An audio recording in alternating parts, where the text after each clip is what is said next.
الزمالك يتوج بلقب الدوري موسم 25/26. بص يا صاحبي، خلينا متفقين ان من اخر ماتشين في الدوري، تمام. اتأكد كده كده مين اللي هياخد الدوري. مش اتأكد يعني، احنا برضو كنا برضو بنعمل عشان عارفك كزمالك، يعني بتيجي في الاخر وتنخ زي بطولة الكونفدرالية كده مثلا.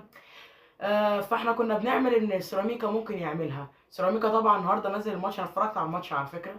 سيراميكا النهارده نازل الماتش بطريقه بيلعب بطريقه غريبه جدا. كور ضايعه بطريقه غريبه. اللعيبه بتاعت خط النص كل ما يمسكوا كوره يلعبوها للزمالك. شيكو بنزا بقى ايا كان عداد الدباغ.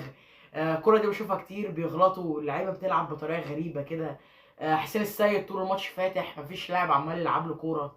حاجات غريبه برضو. فانت برضو اتاكدت ان 100% ان الزمالك واخد الدوري من الماتش ده خلاص، يعني فاهم انت بتبص كده للعيبه والاداء ده، مش سيراميكا، مش الفريق اللي هيعمل لك حاجه، خصوصا كمان بعد ضياع ضربه الجزاء. وتاكد كده كده ان الزمالك بطل الدوري. تعالى بقى نتكلم عن فريق انا الاهلي. احنا وقفنا جنبكم طول السنه. اعتقد ان الاداره من الناحيه الماديه وفرت لكم كل حاجه، بس من الناحيه بقى الفنيه ملط طبعا، زي ما قلنا لكم قبل كده مفيش جديد يتقال. الكلام ده احنا بنقوله بقالنا كتير. زي ما قلت لكم، انتوا اللي ضيعتوا البطوله السنه دي. انتوا بقى كاداره، انتوا كلعيبه، انت كمدرب. بس هو المدرب برضه معلوش عمل كبير، هقول لك ليه. علشان هو من اول ما انت جبته يعني. هو قال لك انا ما عنديش كوره، يعني انا مش هقدم لك كوره. ده هو في اخر ماتشين بس وبدا يتحرك في الملعب. انت ادركت ان انت لازم تتحرك في الملعب، ده احنا جايبينك حتى عشان انت قالوا ان انت شخصيه. بس خلاص. باذن الله السنه الجايه نفوق.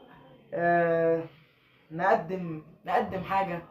الاداره صح زي ما قلت لكم كده، وفروا لكم كل حاجه من الناحيه الماديه. الله اعلم الغلط من مين، الله اعلم مين اللي قصر. بس جزاؤه عند الله اللي قصر في شغله، مش في نادي. ان انا اقول يعني انا بقول لك دي حاجه يعتبر مش حاجه اساسيه، يعني دي حاجه تافهه، فاهم؟ بس ده شغل، وربنا بيقول تعمل بضمير. فانت طالما ما قدمتش ضمير يبقى انت اكيد هتتحاسب عند ربنا. بنشكركم. كان دوري لذيذ، كان دوري فيه متعة. أول مرة في حياتنا نشوف الدوري بيتحدد مين البطل بتاعه في آخر جولة. احنا كنا بناخد الدوري من الجولة 28 تقريبا أو 27.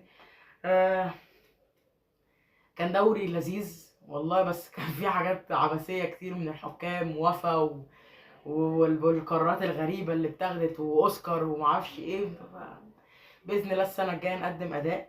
واتاكدت مشاركتك في الكونفدراليه، والله اعلم ايه اللي هيحصل. ولازم تشارك عشان ما يتخصملكش، لازم تشارك عشان ما تتقلش في تصنيف الفيفا او تصنيف الكاف او الفيفا ايا كان.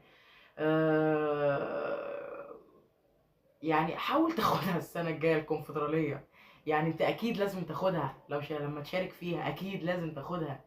اصل انت رايح تقابل زي ما قلت لك كده البط الكيني والوز البولندي والتركي المدخن وحاجات غريبة كده كتير هتقابلها.